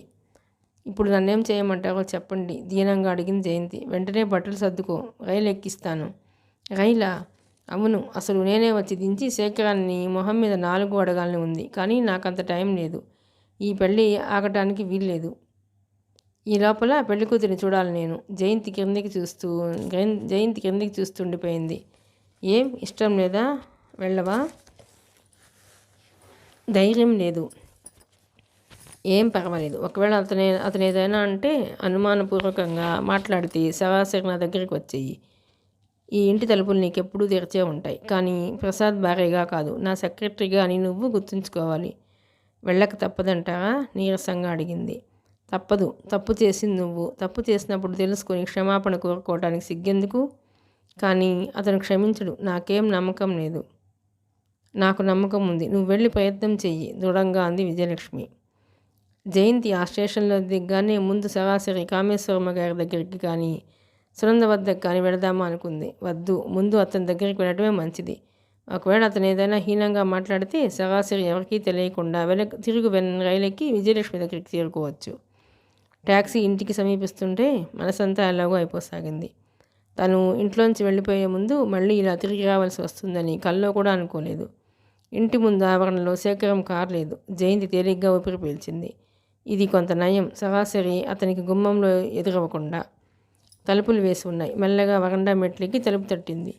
కొద్దిసేపు అయిన తర్వాత నాయర్ వచ్చి తలుపు తీశాడు. నాయర్, గుర్తున్నానా?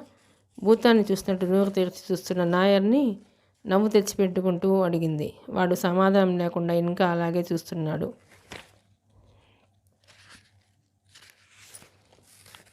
ఆయన ఉన్నారా లోపల? నేను ఇంట్లోకి రావచ్చా? నాయర్ మెల్లగా ఈ లోకంలోకి వచ్చి తప్పుకుని దారి ఇచ్చాడు. వాసు లేడా? ఉన్నాడన్నట్లు తలూపాడు. రాత్రంతా నిద్రలేదు. స్నానం చేస్తాను. తినటానికి ఏమైనా ఉందా? బాగా ఆకలి వేస్తుంది. నాయర్ నిశ్శబ్దంగా తలాడించి వెళ్ళిపోయాడు. జయంతి లోపలికి వచ్చింది. ఆ హాలు, ఆ గదులు, వాటిలో సామాను, పూల కుండీలు, వాటన్నిటినీ చూస్తుంటే ఒంట్లోకి కొత్త శక్తి వచ్చినట్లు అనిపించింది. గది లోపలికి వచ్చి కూర్చున్న జయంతిని నిజమా అబద్ధమా అన్నట్టు వాసు వచ్చి తొంగి చూశాడు. ఏం వాసు? పలకరించింది. వాసు లోపలికి ధైర్యంగా వచ్చాడు. కొద్దిసేపు అయిన తర్వాత స్నానం చేసి భోంచేసి సరాసరి శేఖరం గదిలోకి వచ్చి పడుకుంది. అతని గదిలో పెట్టే హోల్డాలు సర్ది రెడీగా ఉన్నాయి. సాయంత్రం ఊరు వెళ్తున్నారు అని చెప్పాడు నాయర్. నయం, ఈ ఒక్కరోజు ఆలస్యమైతే అనుకుంది.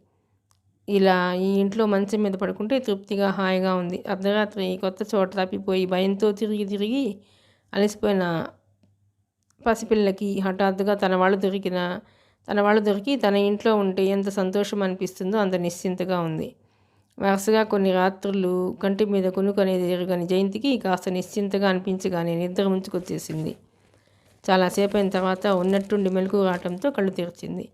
గదిలో లైట్ వేసి ఉంది. శేఖరం కిటికీ దగ్గర నిలబడి ఒక చెయ్యి కిటికీ రెక్క మీద వేసి బయటకు చూస్తున్నాడు. అతన్ని అలా చూస్తుంటే చాలాసేపటి నుంచి అలా నిలబడి ఉన్నట్టు అనిపిస్తోంది. ఎంతసేపు నిద్రపోయిందో తెలియదు. తెలిసిందల్లా ఒక్కటే, మండుటెండలో నడుస్తూ దాహంతో నాలుక పిడచకట్టుకుపోతున్న మనిషికి చల్లటి నీళ్ళు దొరికినట్టు కొన్ని రోజుల నుంచి ఊహల్లో అతన్ని ఊహించి అలసిపోయిన కళ్ళకి అతను అలా సజీవంగా నిలబడి ఉండటం హాయిగా ప్రాణం పోస్తున్నట్టుగా ఉంది. జయంతి మంచం మీద లేచి కూర్చుంది. శేఖరం వెనక్కి తిరిగి చూశాడు. ఇద్దరు చూపులు కలుసుకున్నాయి. కాలం నిలిచిపోయింది. క్షణాలు దొరికిపోయినా ఇద్దరిలో ఎవరికీ చూపులు విడదీసుకునే ధ్యాసే లేదు. చూస్తుండగానే జయంతి కళ్ళలో నీళ్లు తిరిగాయి. ఒక్కసారి అతని దగ్గరికి పరిగెత్తి మెడ చుట్టూ చేతులు పెనవేసి నేను వచ్చేసాను అని చెప్పాలనిపించింది. తన తృప్తి, హాయి, మనశ్శాంతి ఎవరి దగ్గర ఉన్నాయో ఇప్పుడు స్పష్టంగా తెలిసింది. ఎప్పుడొచ్చావు జయంతి? కిటికీ దగ్గర నుంచి కదిలి గదిలోకి వస్తూ అడిగాడు. అతని కంఠం ఎంత మామూలుగా ఉంది. తను ఇలా అనుకోకుండా కనిపిస్తే అతనికేమీ అనిపించడం లేదు. సంతోషంతో తన గుండెలు పొంగుతున్నట్టు అతనికి పొంగటం లేదు. ఎంతో మామూలుగా ఎప్పుడొచ్చావు జయంతి అని అడుగుతున్నాడు. పోన్లే, మంచి పని చేశావు. నేను ఇలా వెళ్ళిపోయే ముందు మళ్ళీ నిన్ను ఓసారి కళ్ళాగా చూడగలిగాను. టేబుల్ దగ్గరికి వెళ్ళి కాగితాలు సర్దుతూ అన్నాడు. అంటే? అర్థం కానట్టు అడిగింది. ఉత్తరంలో వ్రాసానుగా, ఏం పూర్తిగా చదవలేదా?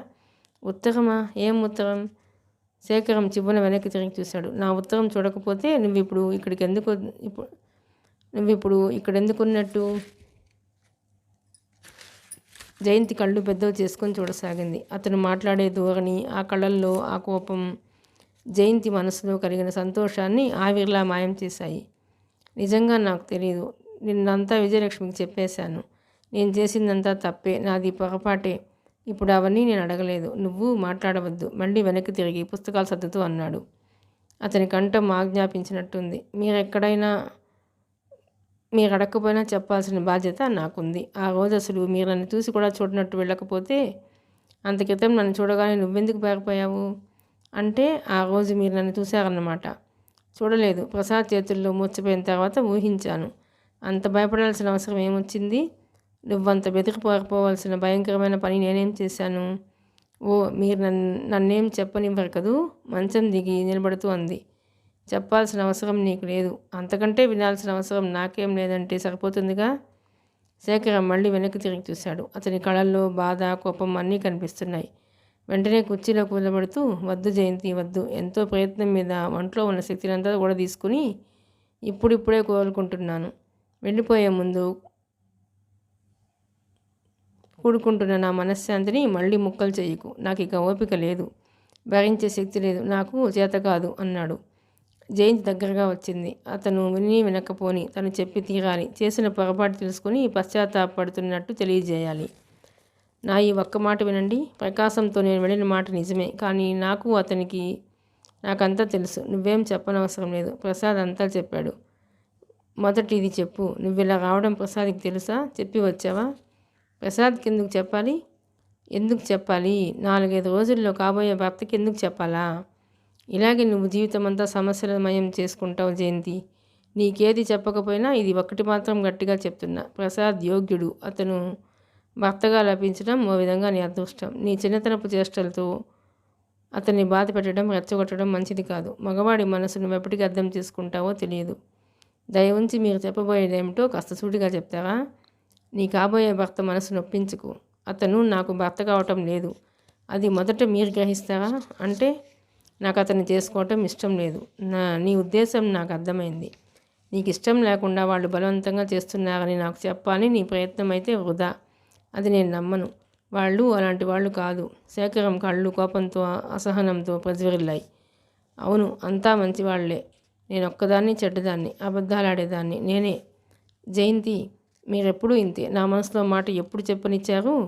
అధికారం చలాయించడం తప్ప ఆత్మీయతను ఎప్పుడు చూపించారు? జయంతి. శేఖరం లేచి నిలబడ్డాడు.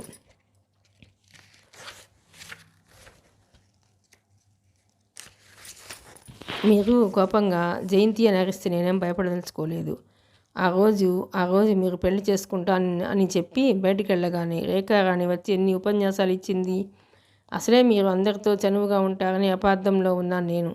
గొంతు జీరపోవటంతో క్షణంసేపు ఆగి, మీరు ఆడపిల్లయితే మీకు తెలిసేది అంది. నువ్వు మగపిల్లవాడివైతే నీకు కూడా ఓ పొగరమోతు దొరికి నీ జీవితం అంతా నానా చిందరవందర చేస్తే నీకు తెలిసేది నిదానంగా అన్నాడు. అవును, పొగరు కాకపోతే ఇంకేం ఉంచుకోవాలి? ఆ రోజు బెంగళూరు నుంచి ఎంత అదుర్దాగా ఉత్తరం రాశాను. ఎంత ఆశతో క్షణక్షణం ఎదురు చూశాను. నాకు అప్పుడు ఒంట్లో బాగాలేదు జయంతి. ఆ ఉత్తరం నాకు సరైన టైంకి అందలేదు. అందిన తర్వాత వెళ్ళి చూస్తే నువ్వు అక్కడ లేవు. నీ గురించి సరైన సమాచారమే ఇవ్వలేకపోయారు వాళ్ళు. జయంతికి హఠాత్తుగా అతని దగ్గరికి వెళ్ళి అంతా నాకు తెలుసు, శివరాం చెప్పాడు. నేను నిజంగా మూర్ఖురాల్ని, క్షమించండి అని అడగాలనిపించింది. కానీ శేఖరం చూపులు అంత దూరం నిలబెడుతున్నాయి, దగ్గరికి రానివ్వటం లేదు. నాకేం తెలుసు? నేను హఠాత్తుగా వెళ్ళిపోయాననే కోపంతో కసిగా నా కర్మానికి నన్ను అనుభవించమని వదిలేశారనుకున్నాను. నీ మీద నాకెప్పుడూ కోపం లేదు. ఉన్న బాధల్లా ఒకటే. ఒకసారి జీవితంలో దెబ్బతిని కూడా గుణపాఠం నేర్చుకోకుండా మరోసారి ప్రయత్నించి ఓడిపోయానని, అంతే. ఇద్దరి మధ్య మౌనం ఆవరించింది. ఆ రోజు నేను వెళ్ళిపోయింది కూడా ప్రకాశంతో వెళ్ళాలని కాదు. ఆ ఉద్దేశం నాకెప్పుడు లేదు. కొద్ది రోజులు మీకు కనిపించకపోతే మీరు ప్రమీలను పెళ్లి చేసుకుంటారని. ఎంత ఫూల్వి, పళ్ళ బిగువన అన్నాడు. నా మూలంగా మీకు ఎలాంటి నష్టం రాకూడదని అనుకున్నాను. నన్ను మీరు పెళ్లి చేసుకుంటే మిగతా అందరూ వ్యాపారం నుంచి తప్పుకుంటారని, ఆర్థికంగా మీరు చాలా దెబ్బతింటారని, నేను బీదవాడినైపోతానని, అందరిలో నాకు ప్రత్యేకత ఉండదని, అలాంటప్పుడు నన్ను పెళ్లి చేసుకోవడం అనవసరమని అనుకున్నావు, అంతేనా? అబ్బా, మీ ఆడవాళ్ళు నిజంగా. జయంతికి చాచి చెంప మీద కొట్టాలంత కోపం వచ్చింది.